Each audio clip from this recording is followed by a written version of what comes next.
Thank you for listening to The History of the Papacy. I am your host, Steve. We are on Facebook and Twitter, and you can find both by searching for A to Z History. If you have any questions, comments, or feedback, you can always send me an email to my email address, steve@a2zhistorypage.com. We are now on Patreon again.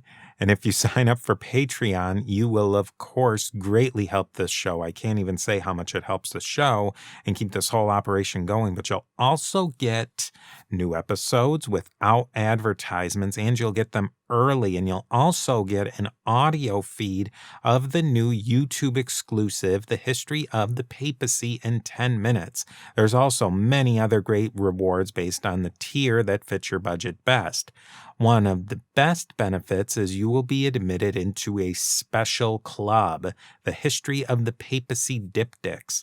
Now, in sacramental Christianity, in the liturgy or Mass, the hierarchs and the biggest names in the church are remembered in the diptychs. If you want to be remembered and have your name immortalized in the History of the Papacy Diptychs, all you have to do is become a patron on patreon.com/history of the papacy.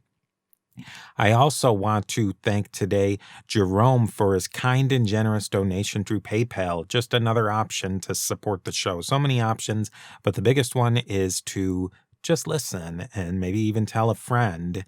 And of course, subscribe to the new podcast feed on YouTube, all of which are in the show notes.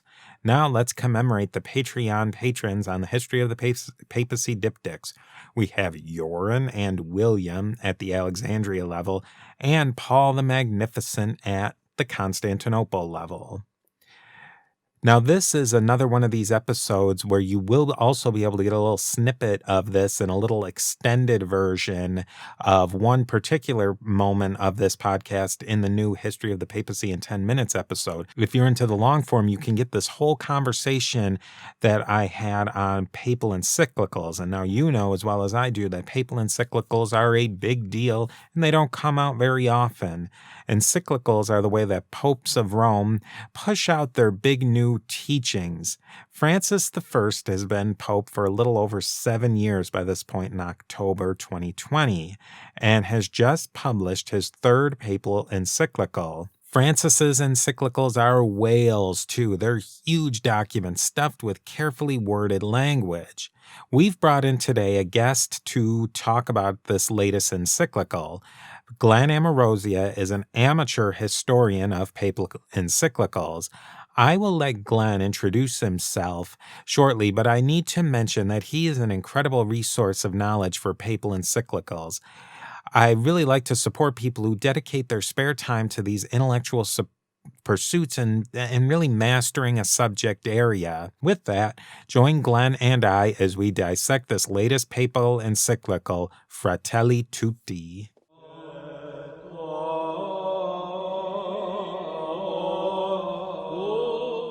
I want to welcome back Glenn Ambrosia to the History of the Papacy. Now, Glenn, this is actually his second appearance on the episode, but you wouldn't know that because we haven't released his first episode yet. But Glenn is a highly interested person in the history and the general topic of papal encyclicals. His future episode, which was actually recorded in the past, is about the history of papal encyclicals.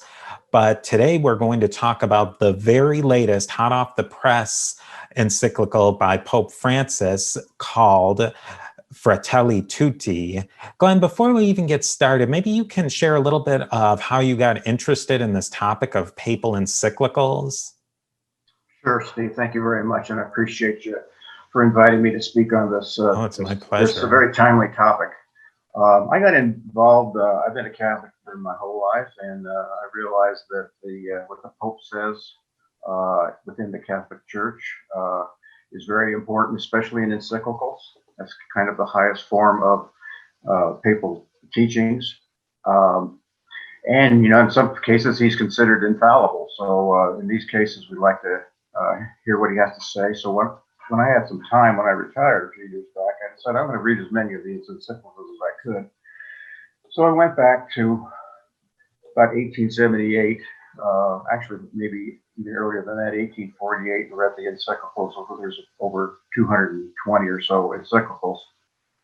And in doing this, when I started taking notes on these, I ended up writing a book. It's been not published, but for something for my own use, which shows the importance of encyclicals and puts them in a historical context, these 220 encyclicals, and shows how they reflect not only the Pope's teaching and the Church's teaching, but it reflects the times. It's important that we look at these encyclicals because they're fresh off the presses. They address issues that are timely right now. If you read the Bible, which is important to read too, but the Bible tends to be over 2,000 years old.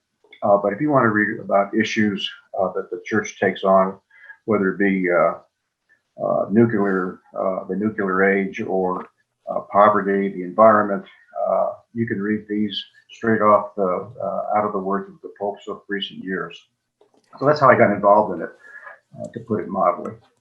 As of the recording we're doing today, this, if you're listening in the future, this encyclical was published in October of 2020.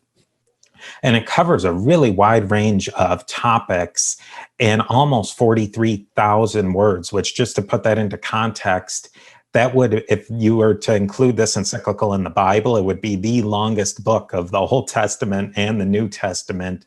And it's actually longer than, or almost as long as, two of the longest Gospels combined. So it's, if you're going to write a document that's this long, there's going to be a lot of content in there. Now, it's interesting, this book, or this encyclical, it was written in Spanish, or at least that's what I obviously read it in its English form. What was the language that it was published in?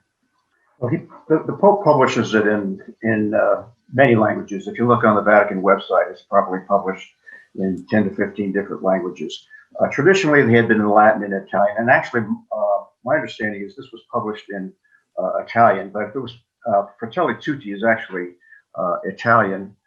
It's a translation of the Latin Omnes Fratres, which means all brothers, which is from Admonition 6, which is a little sermon that St. Francis wrote to some of the monks that he was speaking to back 800 years ago. But traditionally, lately, they are published in many different languages. We talked about it off air, that this is a huge document, and we could probably spend weeks dissecting it. What's maybe the 10,000 foot view of this document, and what's maybe the big themes of it? Some of the main themes are, this is specifically an advocation of all brothers and sisters, the world, all the people in the world be considered brothers and sisters, as opposed to having walls or borders between them. Now, this can be looked in the geographic sense of borders, between countries, but it can be looked as borders between peoples, between you and I, for example, between conservatives and liberals, between progressives and conservatives, between Democrats and Republicans, between Marxists and white supremacists. This is trying to be all, for people to look at themselves all encompassing, and to not ignore the borders between them. You very much be aware of them, but not to look at the treatment of people as different as one side of the border from the other. This can be considered, and I know as Americans we probably say, "Well, this is certainly a shot at our current president," but I would say, look at it the 10,000 foot view. The Pope here is trying to say that people should be viewed as one family, all brothers and sisters. It is, from the 10,000 foot view, certainly can be looked at as a criticism of the Western lifestyle. And there I'm talking about consumerism, I'm talking about materialism, the primacy of the marketplace. But nowhere in this encyclical does the Pope come against private property. In fact, he says private property is very important for people to better themselves. What he is against is strictly taking that private property for one's own selfish use and for using it against other people. He speaks, and this is not something new, by the way, in papal teachings or in Catholic teaching. This is very much a part of Catholic social justice, which began back with Rerum Novarum, Pope Leo XIII's discussion about labor and private property in 1891. And there have been several others that have gone. There could be several other encyclicals that have been considered part of this Catholic social justice teaching, this being one of the most recent ones.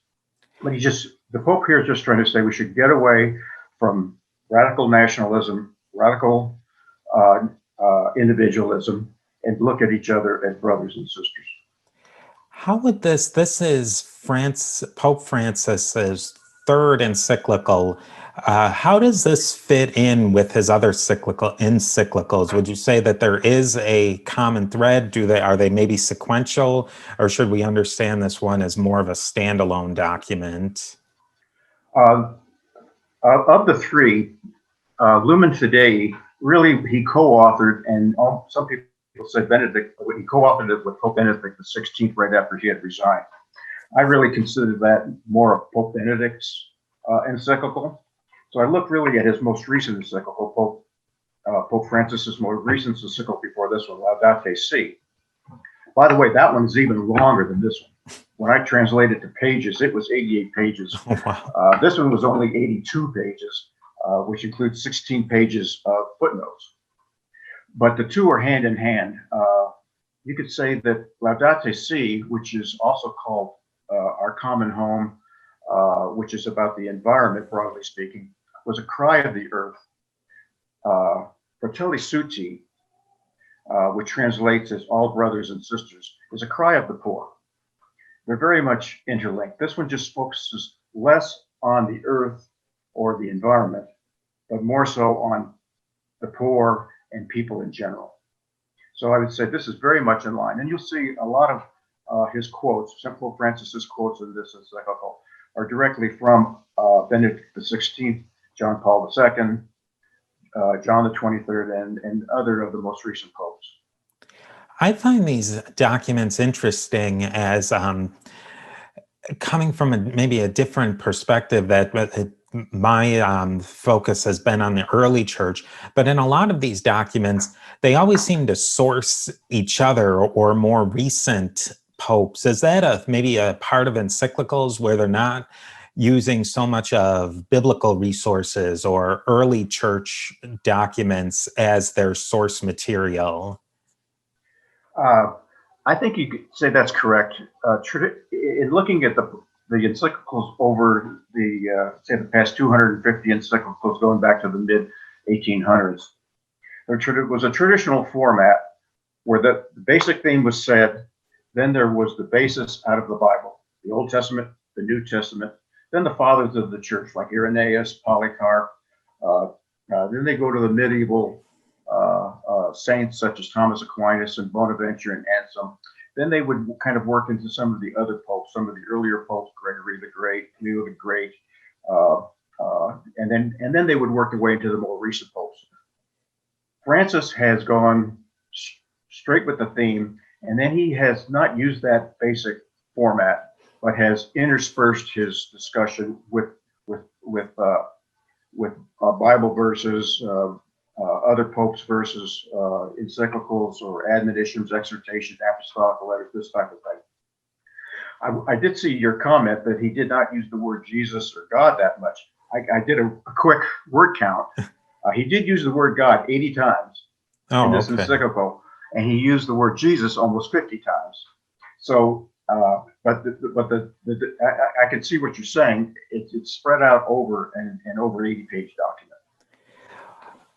I got one question. Well, one thing that I've been thinking about doing a little bit more research about some popes from the 19th century onward, it seems like in many ways, like people want to paint them in a corner of, okay, this one is a capitalist pope, this one's the Marxist pope, but And everything that I've read, it seems that they almost see things in more of like a medieval world structure economically, that they're really not they're interpreting things through a very different lens maybe than we interpret both economics and current politics through. Is that you think there's some accuracy in that, or am I missing the point? I think you're certainly correct from the point of view is that they do not like to let themselves get cubbyholed into being a capitalist or a socialist or a liberal or a conservative. Uh, I think what they are trying to do, and they build one on the other in this Catholic social justice teachings, is they're saying they kind of create their own terms. There's a couple terms that they use that have been predominant since Leo the 13th and have been developed with Paul the 6th and John the 23rd, and now into Francis and John Paul the 2nd. And that is the priority of the poor. There's definitely a sentiment that the rich and the wealthy, the powerful, they can take care of themselves. And if they're not, if they should be looking after the poor cannot take care of themselves. They need to be helped. And then once they are given education, some employment, they can start getting some private property. Then they can start taking care of themselves. But if they are,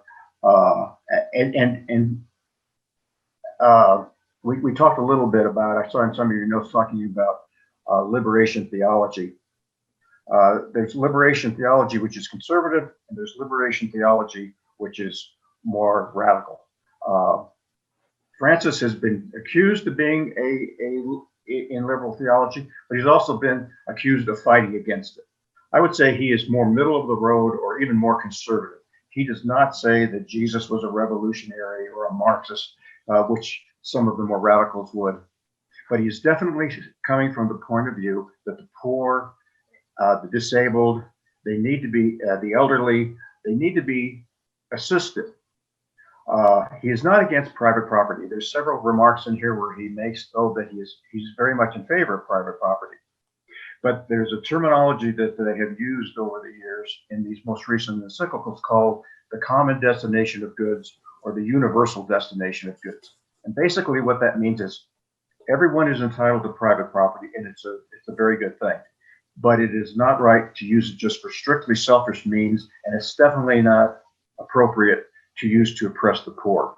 This goes back to, and I'm not sure if you're familiar with the term of latifundia, but that goes back to Roman times, Roman emperor times, when the rich and powerful in Rome would build up these huge estates that would take over acres and acres of land. It would be taking it away basically from other people and used just for their own selfish goods. And latifundia have existed in the present time. You still see them in South America, for example. Popes over the years have said that latifundia are not an appropriate use of private property. It must be used for the common good of people. This document was written at a pretty critical time in history. What do you think, what is the purpose of a document like an encyclical? Is it basically just the Pope at that time just kind of reflecting on what's going on, or is there more of a purpose in it? Is it meant to be a daily teaching tool, something that, or something that maybe bishops and priests kind of peruse over and take bits and pieces out of it of what they think they might be able to use, or is it a more structured tool? Well, there's two parts of that question, Steve, or two ways to answer it. First of all, an encyclical over the years has been considered a letter. And if you look back at the encyclicals of the popes in the 1800s and the early 1900s, they were letters. Before we had broad use of aircraft and of the internet and that type of thing. So letters were the way that the Pope would communicate to his bishops and archbishops, etc. They have definitely got away from that. There used to be an introduction to all of these, or salutation of all encyclicals, and it would be something to the effect, and I'm quoting here, to his venerable brethren, the patriarchs, primates, archbishops, bishops, and other local ordinaries who are at peace and communion with the apostolic see, to the clergy and the faithful of the entire world, and to all men of goodwill. That was the salutation. It was like, dear archbishops, bishops, and priests, etc. Francis has totally gotten away from that. He doesn't make any any pretense that this is a letter. These are really, in my terms, and this has been evolving over the years, but Francis has taken it to a point of it no more looks like a letter at all. It's really a white paper, a thesis, and it's specifically, now to get to the core of your question, what in 2020 has inspired Pope Francis to write this encyclical? And I think it's two things. Number one, the growth of nationalism and populism in the world, not just in the United States, but he's talking about President Bolsonaro in Brazil. He's talking about Boris Johnson in England, and throughout the world, we're seeing a growth of populism and nationalism, which Francis sees as a very detrimental effect, especially with technology the way it is right now. Everybody has social media, everybody has the internet, everybody has high levels of communication. All of these things, these tools, instead of being used for positive things to bring us together, they're using as things as separating us. The second thing is COVID-19. He's saying this would have been an excellent opportunity to have, and I'll just give you a quote. This is from an early part of this encyclical. Quote, as I was writing this letter, the COVID-19 pandemic unexpectedly erupted, exposing our false securities. Aside from the different ways that various countries responded to the crisis, their inability to work together became quite evident. For all our hyper-connectivity, we witnessed a fragmentation that made it more difficult to resolve problems that affect us all. So he's seeing kind of a perfect storm. We have this technology which should be helping us during this COVID-19 crisis. Instead, it has split us apart through these nationalistic, populistic, political things, movements, and individually people are, and he brings this up several times in this encyclical, they're kind of isolating themselves in their own chat rooms and social media, and whether it be Twitter or Facebook or what have you, rather than bringing us together, they're being used to tear us apart. Does he address it all in this encyclical, maybe practical things that day-to-day people can do in their religion to deal with the COVID-19 situation, such as really that to me seems like what I'm having a difficulty with maybe encyclicals in general, and especially this one that's now directed more towards the people. Like, what is your average person supposed to do with this? Because I mean, I have to imagine that there's, of the 1.2 billion Catholics out there, that's probably an exceedingly small amount who are going to read an 82-page document with 16 pages of footnotes. Like, is there an expectation of what people are to do with a document like this practically? And you're very correct. I would say that if there was 1% of the Catholics read this document, so it's left up to the clergy to and others that have more official positions within the church to spread the word. Usually, what happens in something like this is that this may be preached from the pulpit on Sundays. Typically, what will happen is usually most parishes have a social ministry. I myself, for example, back in the early 2000s, when I was living in Houston, was part of a refugee resettlement ministry. There's the St. Vincent de Paul, which gives aid and assistance to the poor, whether they be homeless or food banks or this types of things. What I expect that Francis wants to see from this for the individual is for them to not listen to the nationalists and the populist rhetoric that tears people apart and that say we need to build walls. But he's saying, keep going to keep supporting your food banks, keep reaching out to the homeless, keep reaching out to the disabled, keep reaching out to the elderly, whether it be visits to the elderly or visit the hospitals and this types of things, and avoid categorizing people. And I think this is one thing he's saying is people through the different social media are dividing themselves into whether they be different political parties. And remember, this is a global document. This is just not aimed for the United States. This is aimed for Africa, South America, Asia, Europe, etc.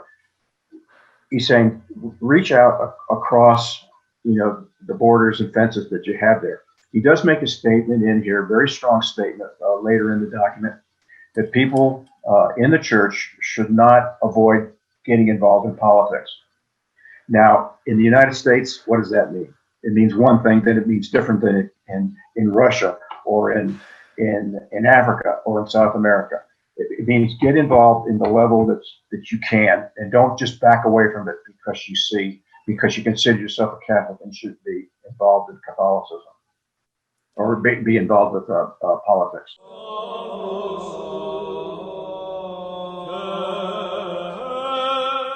Now, a huge document like this, and it's obviously it's long, but it's also very dense, and there's many ways that each statement and each paragraph and chapter can really be interpreted.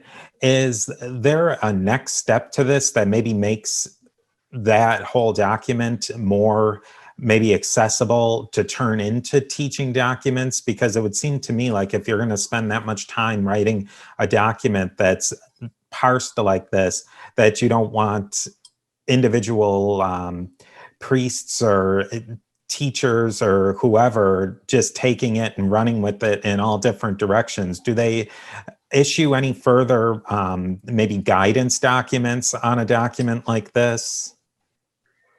There will be some of that. Catholic Church is in many ways very decentralized. It may seem like it's centralized, but there are many organizations with the Catholic Church, and they'll take some of them will decide to ignore this document. Others will take it and run. So there are certain. I would expect that in Catholic universities and in some of those social ministries that I spoke of earlier within the various parishes around the world, they'll run with it. Others may just have a sermon or two on it on a Sunday and go with it from there. I myself, when it comes to say Laudate Si, which was written 5 years ago, I had been kind of underwhelmed by the way that has been spread out within the church. Really, right now, and this is kind of a separate fact within the church right now. There's a lot of division. There's I would say kind of a group of people that favor Pope Francis's approach considerably, but there's a lot of people who do not appreciate it. They were more comfortable with the conservative approach of Benedict XVI or John Paul II. So where some people may teach it or bring it up, there's probably an equal number that will tend to ignore it. Yeah, that's something else that I've been thinking about and reading about is you have an organization like the church in general and then the Catholic Church more specifically that really it's a network that's very dispersed, like you said, and then it also has a very strict hierarchy, and there's definitely some conflict when you try and put those two things together and make them work, and it is more of kind of a long game approach to governance and organization. Yes, I mean, like I said, I've been a Catholic for my whole life, and I could enumerate for the listening audience today, groups that would be considered more conservative, groups that would be considered more liberal, and the Pope tries to tie that together through these encyclicals as best he can. They're always trying to take an approach that's down the middle of the road. They never, and I reemphasize, they never advocate a certain ideology. They are not Marxists. They are not conservatives. They're saying private property is highly appropriate, but you can do anything you want with it. It has to be used for the poor. So they're always drawing a line somewhere in between those movements. There's not a specific ideology. And when we were talking about liberation theology, they're not advocating anyone here, the overthrow of governments. In fact, he comes out very strongly against the use of violence for any reason. Now, he does, interestingly enough, there's a couple places he does say here, though, is that if people are oppressed, violence is fairly inevitable. He comes up with statements that you could be read in that direction, that he's not justifying violence, but he's kind of saying it could be the natural outcome of discriminating or oppressing peoples. And that kind of leads into the next point, and this is a huge point in my opinion. After reading your notes and reading through some of the document, and then listening and reading some of the other people who have interpreted this document, is that Pope Francis comes out completely against the so-called just war theory. And just like very shortly, what is the just war theory and where does that come from? Catholic social teaching, or not Catholic social teaching, the Catholic teaching has generally attributed the just war theory to St. Augustine back in the 400s. I personally think that it existed in the Roman Empire before that the Roman Empire did not believe that you could just go out and attack another tribe or another nation. They said that it would have to be quote unquote justified. Augustine did, though, spell out, and I don't have an official document in front of me, but he did say self-defense or fighting for a just cause or for an oppressed people, that there was a justification for violence. Now, having said that, Pope Francis in this document here basically says that the just war theory is not correct. He's saying that, but he's basically saying that the just war theory in modern days, where we have nuclear weapons which do not discriminate between civilians and non-civilians, and that they can kill so many people, he specifically calls out and condemns the atomic bombing of Hiroshima and Nagasaki back during World War II. He's saying no more war. There is no such thing as that can justify a war. This is something new. I'm sure it will be debated within the Catholic Church, and some people will say that, well, he's not saying that it can't be at any time. But the way I read it, I tend to favor the total opposition to war. I'm saying he's definitely saying that there is no such thing as a just war. So he's specifically picking apart that traditional teaching and saying that basically the thing that holds up that theory, that you can really only attack somebody or start a war is if you've been attacked. He's basically writing off that whole idea. Is he replacing it with something, or is he just basically changing to a pacifistic stance? He is very much advocating any steps short of a violent situation. Negotiations, discussions. I mean, he is very strong throughout this document.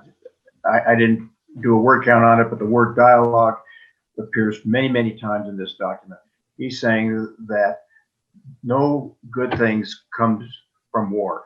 There has to be every step possible before going to that stage. That is the basic premise he has. Early in his or later in the document, he quotes, and I'm looking for it here real quick. He quotes from the some of the original documents of the United Nations Constitution, that this is the direction that we should be going. And I don't see it here right away, but he says that we should be relying on organizations such as the United Nations, and he's saying yes, it could be improved. It's kind of fallen out of favor in some ways over the past years due to the nationalistic movements within the countries. They say any type of dispute should be referred to negotiations and, where possible, to organizations such as the United Nations. Well, I guess my first question is because we could get in a long discussion of that, and I'm sure people are going to get into a long discussion about that. But what kind of weight or how will this affect going forward in a time after Pope Francis? Does this become a precedent at this point, or can the next pope say, "Well, no, we're going to go back to the pre Fratelli Tutti days with something like just war theory"? When it comes to the just war theory, like I said, Steve, will it be interpreted? And here's the exact quote. In view of this, it is very difficult nowadays to invoke the rational criteria elaborated in earlier centuries to speak of the possibility of a just war. Never again war. That's the exact quote from this document. Now, the way I interpret it is there is no such thing, the way he interprets it, as a just war. I think other people will interpret it otherwise. So yes, you're right. We could get a pope who comes out, after Francis sometime, and work around it. The popes try to work it together. I don't think you will ever see a pope come out and advocate war. It's just a matter of in what cases can violence be used. And here's the quote that I was looking for earlier. Speaking of the United Nations, to this end, there is a need to ensure the uncontested rule of law and tireless recourse to negotiation, mediation, and arbitration, as proposed by the Charter of the United Nations, which constitutes truly a fundamental juridical norm. War can easily be chosen by invoking all sorts of allegedly humanitarian, defensive, or precautionary excuses, and even resorting to the manipulation of information. And that's where he comes out and says, never again war. He says you can come up with all sorts of excuses for just wars. Not just the U.S. in its recent history, but almost any country that starts a war will say it's justified for one reason or another. So I think it's confusing for me, and it's probably confusing for people out there. In this sort of situation, the Pope is not a dictator, and the things that he's saying in these documents, they do kind of enforce rules. But is this now saying that this is the official teaching of the church, or is he just throwing his hat in and things like this and saying, this is my opinion and this is how I think we should carry forward? Like, what kind of enforcement mechanism does this have? Now, obviously, the Pope and the church only has so much to say, like if country A attacks country B and whether that's justified or not. But as a teaching of how the church goes forward, is there is him saying something like this, and then an issue that we'll get to next on the death penalty, is this now official Catholic Church teaching going forward, or is it his opinion on this and this is where he thinks it should go forward? I would say it's more of the latter. And you bring up a good comparison, war versus the death penalty. Here, I think he's drawing a line in the sand. Here he's saying, I don't think that there is such a thing as a just war. He does not come out and say that he's making this part of his infallible teaching. With the death penalty, he comes against it full strong in this encyclical. But even prior to this, he had come out in a more infallible way and saying there should be no use of the death penalty. That is now official church teaching, and it has been accepted within the Catholic Church. By some very reluctantly, but it has been accepted. I think we'll start seeing now this encyclical's discussion of just war, starting that discussion again. I'll come short of saying right now that he is saying that this is part of the infallible teaching of the church, but he's now drawing a line in the sand and says we should definitely start moving in that direction.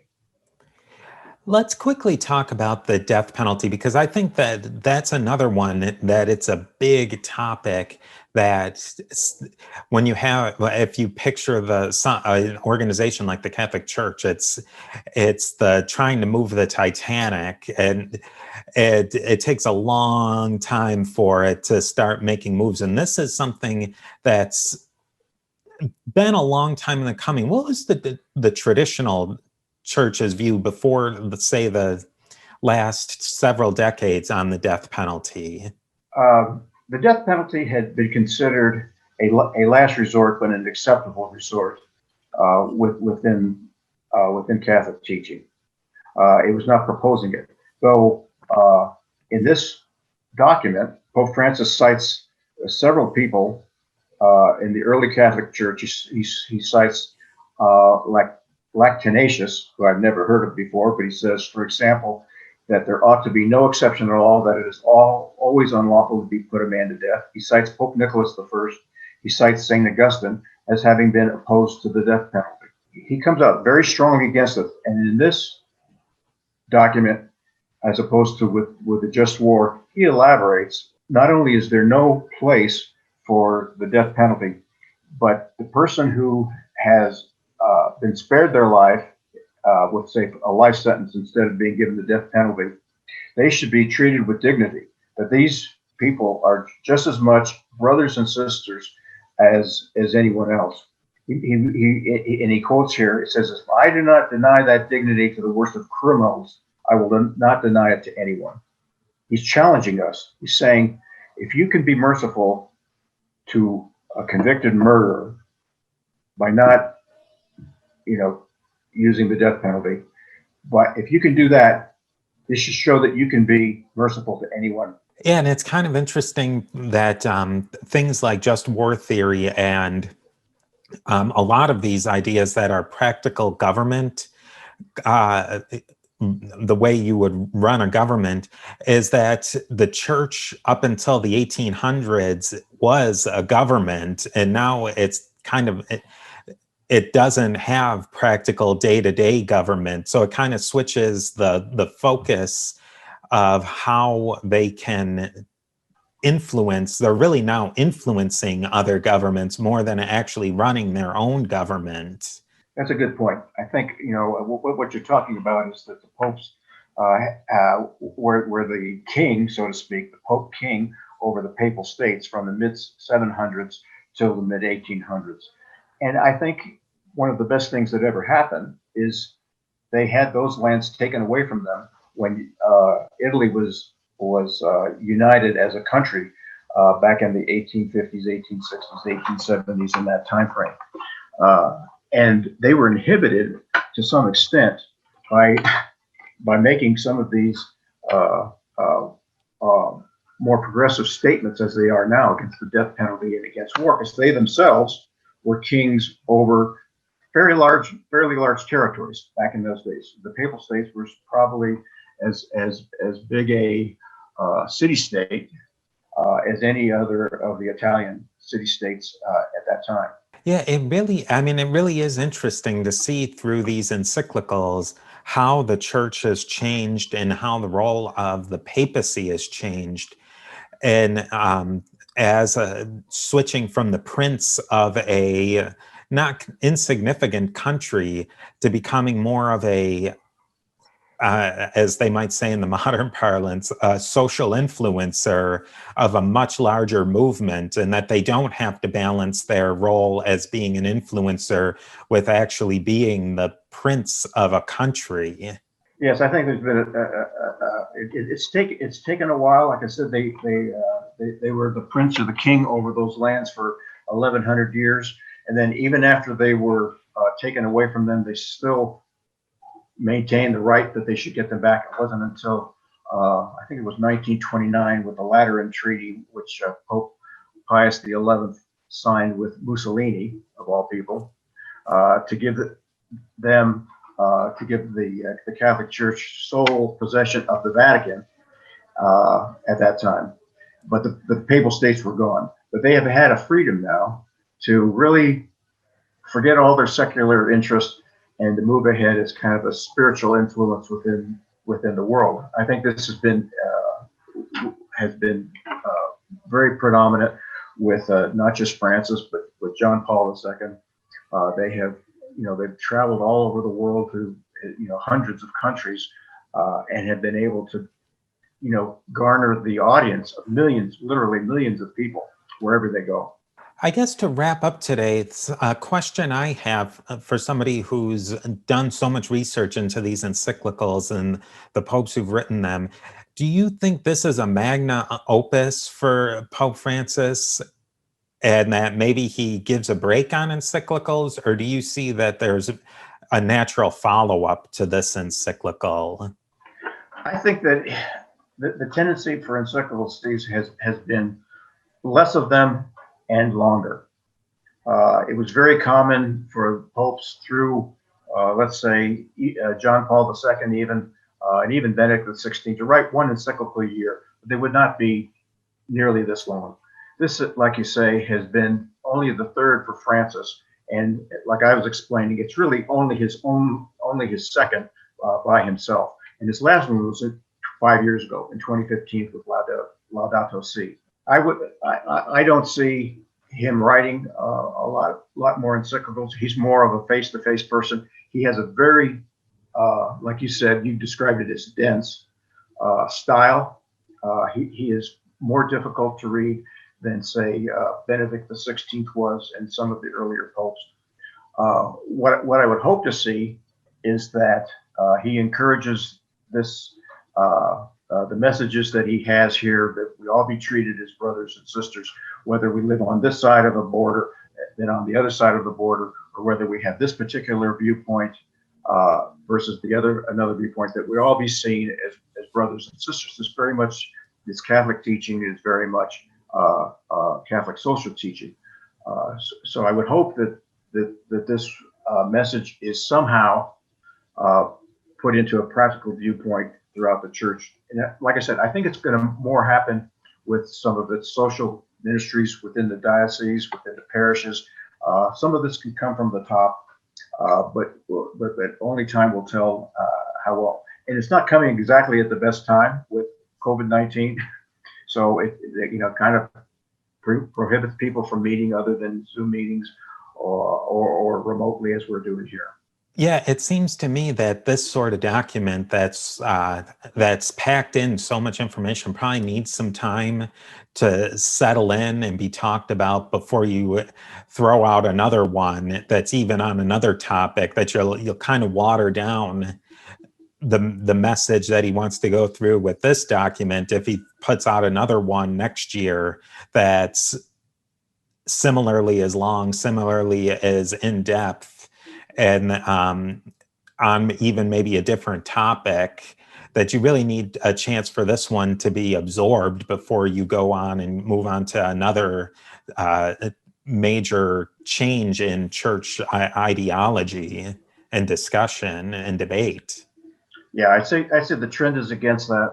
The hope would be that this is implemented within the current structures of Catholic social teaching, with, like I said, the St. Vincent de Paul Society, with Catholic Charities, and other organizations. He's asking for the people to reach across the border.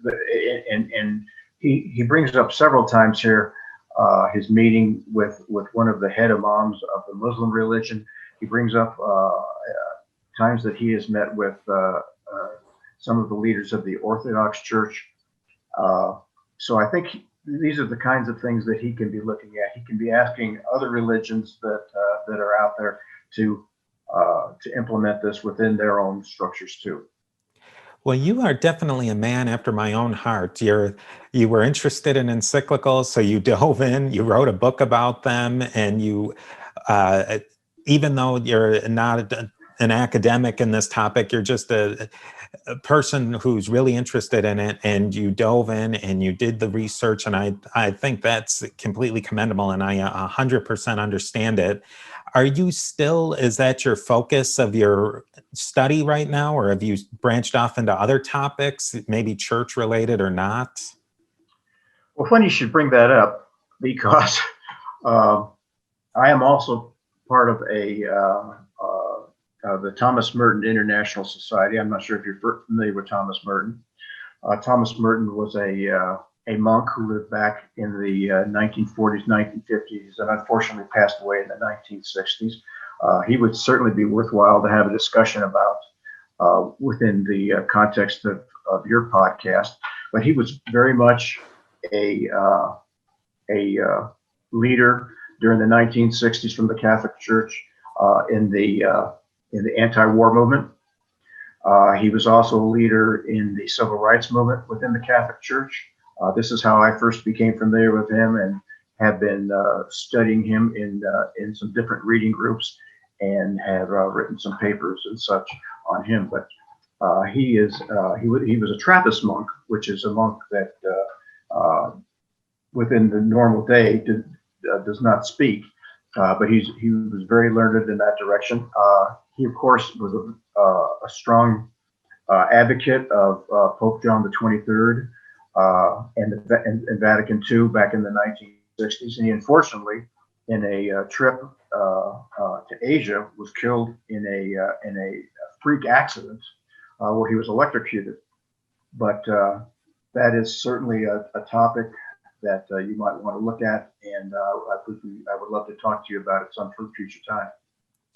Well, that's awesome. I want to thank you so much again for coming on. And I've been meaning to talk about more current events and church current events. So I thank you for helping me with this. Well, thank you, Steve, for inviting me, and would love to be part of any future podcasts or to help you with your research on similar topics.